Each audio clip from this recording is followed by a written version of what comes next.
Doug Ford's promise to sell beer in corner stores could potentially spark an international dispute, one that could cost all Canadian taxpayers. City News has learned that when the Ford government cancelled the beer store contract yesterday, it set the stage for an international battle, one the finance minister did not want to talk about here at Queen's Park today.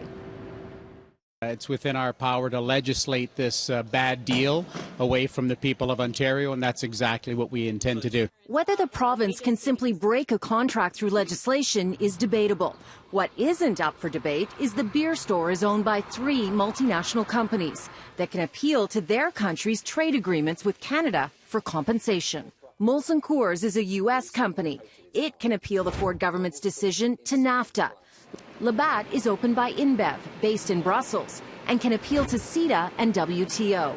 And Sleeman is owned by Japan's Sapporo. It can appeal to the Trans-Pacific Partnership. All of these bodies have agreements with the federal government, and therefore, if they win a financial penalty, Ottawa could pay the bill, not Queen's Park.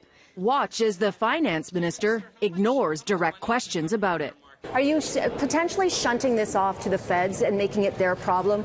These 3 beer stores can go into the WTO, the NAFTA agreement, the Asian agreement.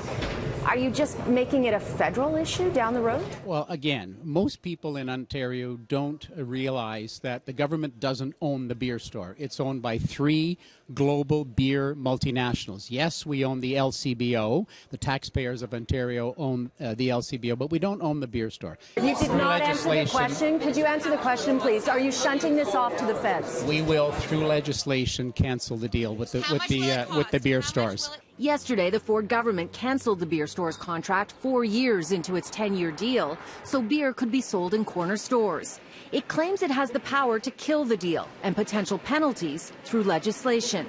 However, the contract was written to prevent that and clearly states nothing in this agreement shall derogate from current or future legislative or regulatory authority. The government seems to be more interested in beer mongering than any other priority here, and that's I think, shameful. It says to investors around the world that a contract may be meaningless in Ontario. You know, we have a name for things like that. We call them banana republics. The province has relied heavily on a Retail Council of Canada report to support its claim that selling beer in corner stores will create 7,000 new jobs.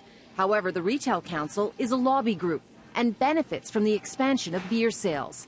Today, the beer store, which is promising legal action, disputed the report, calling it flawed and based on cherry-picked data.